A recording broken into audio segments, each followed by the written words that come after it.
yesterday I did the same, and then, it didn't happen. Yeah, no, my compendium is ruined. Exactly, that's what my compendium did. What's the point anymore? There's nothing. No paper needed. I saw one chap actually said, I predicted eHome to win. But what he'd actually done was taken a copy of his compendium, put it in Paint Shop, and overwritten eHome in writing. I mean, that doesn't work. That doesn't count.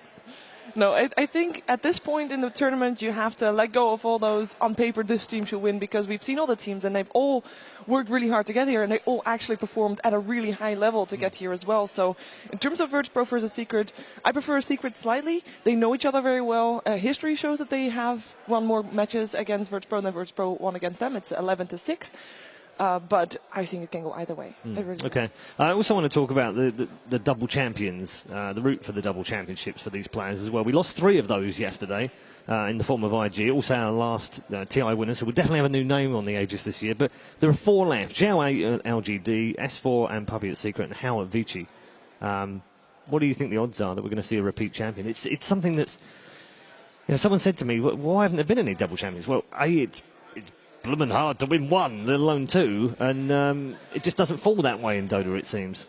No, I really think that we might have a chance, but the chances are getting lower and lower. And if, like we saw the winners bracket yesterday, that's very tough opposition there, and they all are fighting so hard. So I would actually say that the chances are less than 50% at this point. I would say like maybe 20%. Yeah, it's not pretty low. Low. They're all in the lower bracket. Yeah. Only one of the teams can get through. Yeah, I think the motivation plays a huge factor. When you win 1 TI, it's difficult to compete with the rest because everyone else will be more hungry than you. Okay. One of the other things that's been tremendous about being part of the International for the first time, for me personally, is seeing all the behind-the-scenes stuff and seeing how stuffs work. One of the things that's really cool, and I experienced it yesterday for the first time in the arena, is the pods themselves, the projection mapping, and everything that goes into the stage. And there's some good news for you if you're also interested in that, because Casey right now is down in the bowl and is going to tell us exactly how it all works. Yes, thank you so much. Whoa! Okay, we were going to give you the player's perspective. Are you ready? Let's go. They start back here. They're called out. Team Casey! And then they go like this. Oh my gosh! Actually, they usually just go like this. Sup? We're ready. Then they follow the red carpet onto this massive stage. We're going to interact with the stage in just a little bit, just to show you just how high-tech it is. But we've had a lot of you at home ask us, what is it really like inside the pods for the players as they're playing? So we're going to follow this to one of these pods. I'm not sure which one, but we're going to find it. Oh, Chandler, my savior. Everybody say hi to Chandler. That was really good. Chandler, tell us what you do here at the International.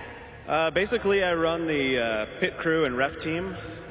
We stay in the pods with the players, make sure that there's no technical issues and that we get them solved very quickly. We set up the gear for the players before each match just to save time, make sure everything's working. How are the pods different this year than in past internationals? They've been completely redesigned. They're custom models. We've got double pane glass, rubber gaskets around each edge, floating floor, sliding doors, double pane doors. Let's see if we can squeeze in. I know you guys are busy preparing for the next match right now, so we'll try to stay out of your way. So yeah, it's a little tight in here, but try to make it as comfortable as we can for the players. So we've got separate AC coming in here to keep it cool with all these machines being in here. We've got little water bottle holders set up for all the players. We've got these nice gaming chairs that are adjustable. Special lighting in here, built-in audio recording so that if there's any good replay stuff later, we can get that. It's really quiet in here once we close the door, surprisingly, because of the construction. Yeah, how tightly is this sealed? Let's shut the door. Myron, do you mind? Here, I'll squeeze past. Can we say hi to Myron really quick? Damn, you guys are good. Okay, so I'm going to start out here and get you guys cheering as loudly as possible, and then I'm going to walk inside the pod and we're going to seal it so you can feel what it feels like as a player, okay? So, oh my gosh, it's Techies!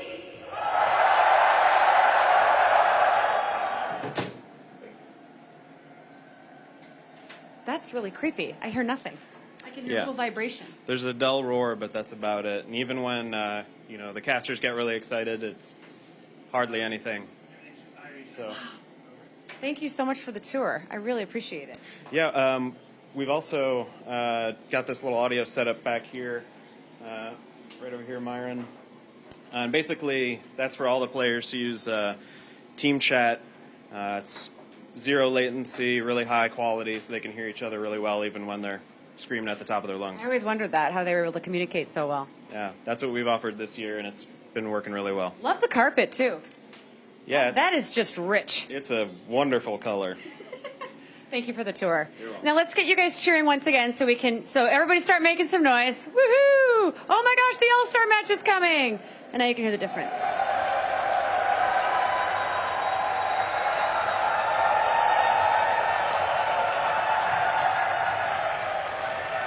Very good. We have one more surprise in store. You've heard us talking about the All-Star match, yes? Who's excited for No Tail? And what about Chuan? Okay, good. Believe us when we tell you, you do not want to miss the All-Star match. If you thought Techies was a big surprise last year, you will not believe what we have up our sleeves for the one tonight. So make sure you're watching. Okay. Oh gosh, something's happening. I want to show you a little bit around the stage. So Myron, if you wouldn't mind panning up.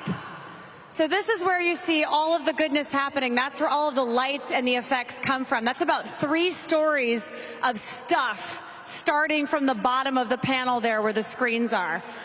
So a lot of work, a lot of effort to make this better. And I hear I can ask for some things on the stage. So we're going to just bear with me. What if I felt like fire? Burning flames of fire. There we go. See? You see it? Okay. Guys, can we do something else? Oh my gosh! No! What else can we show them? Wow! Anything else you got up your sleeve, production? Ah! Okay. Anything less scary? Ooh. Anything else? Okay, that's it. Oh, good.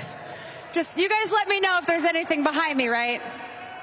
No, you would never tell me. I don't believe you. What are you yelling?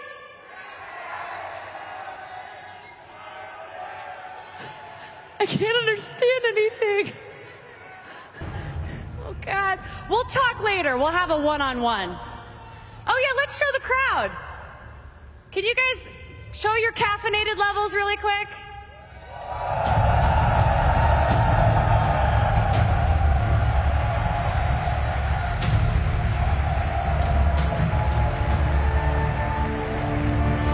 Oh, and this is the part where the voice says, Game 3! Or something like that. We want to thank you guys so much for being the most amazing community ever. You guys rock. Thank you for making TI5 so fantastic. Are you enjoying it this year? Yes! We're going to continue to make all of you at home feel like you're here watching it with us. That is our job. We're going to make you feel like you're right here, especially when it comes to the All-Star match. Again, you do not want to miss it. Take it from me. I do not exaggerate. I'm going to send it back to you guys. Thank you very much, Casey, down there. Brilliant. The technology behind this stuff's fantastic. I love it. Yeah, I really like how the soundproof boost, you can't hear the casters. When you're casting, you're like, they just use that purple stuff that costs 100 gold. It really kills a lot of what you can say, and especially the Roshan. Yeah, absolutely. He may be walking towards a part of the map I'm not allowed to speak about right now, doing something I'm not going to tell you about. Yeah, that's tough. That's really hard. We're going to move on, and we're getting close to our first game of the day, and in the midst of all of that, we talk about MVPs all the time, not MVPs as in Hot 6 and Phoenix versions, but actual players, the most valuable players of the tournament. It's getting to that stage now. We've had enough games to kind of get a feel for it. So I wanted to get an idea from all of you, if you've got someone in mind for the MVP of the tournament. I've got a short list that both myself and Mad have put together. There's 10 on it. I'm pretty sure all of you are going to pick some of these guys, but I'm going to start with Malini. Aggressive, probably. I think he's shown that he is the carry that can help his team the most. And he's like integrated into the team as opposed to like a separate part. Right. That's not fair. I wanted to say. You can say aggressive as well. You're in Team Malini today. That's fine. Yeah, for me it's aggressive because he's been like creating a trend where the carries have to join the fight. Otherwise, you're gonna lose all the early game fights. So For me, it's pretty simple. FY. I mean, amazing Rubik play. Probably for me, the best plays that I've seen this tournament is hands down FY for me. Okay. And I pick Arteezy for this tournament so far. I think his performances, they've always been like super stable. He's played mid and he completely dominated. He's played carry, he dominated. He played heroes such as Luna. We're not really used to see Luna on Arteezy at least, and it wasn't really a Luna lineup, so he had a role that was really difficult to execute in my opinion, and he did amazingly well, so hands down. I'm glad you guys kind of picked up on aggressive as well. CDEC have had an amazing journey all the way through. I think we should take a look at it in a little more detail. Of course, coming through Chinese qualifiers, we weren't entirely sure what that was going to be like. eHome taking that one. That forced CDEC to go into the wild card as well. And from there, I think Toby put it brilliantly yesterday when he said they've had the roughest road that they could possibly have had. I mean, it could probably have been made harder by dumping them down into the lower bracket of this part of the main event as well, I suppose, if you want to make it really hard. But just talk us through their run. I think it really helps that they played through the wild card and then the group stage. Like, you know, when you're playing in this big tournament, I think you'd much rather just be playing Dota instead of watching all the teams studying, because that's not normally what you're doing. When you're practicing and you're practicing leading up to the months of TI, you're not inspecting every single replay. You're trying to get a better feel for the patch and get a better feel for how you can work well with your team. And I think it's no surprise that, you know, they play the most games, but on top of that, they just seem the most prepared and the most adapted at 6.84. Any additions to that, Winter? I think another important point is when you go through the wildcards, you know you can do it. You have the confidence. You don't want to just come here. Okay, we're just going to play in the event, and you just want to come here and do your best. But winning the wildcard gives them a lot of confidence. And what we said yesterday as well, I think you come off a high. You don't really have any expectations because as a wildcard team, making it to the main event was your goal prior to TI. I mean, winning it all would be nice as well, of course, but your focus is to get through the wildcard matches. So they're playing without limitations, and they're just showing that they're so strong. And it's actually kind of interesting to know that if eHome would have won yesterday against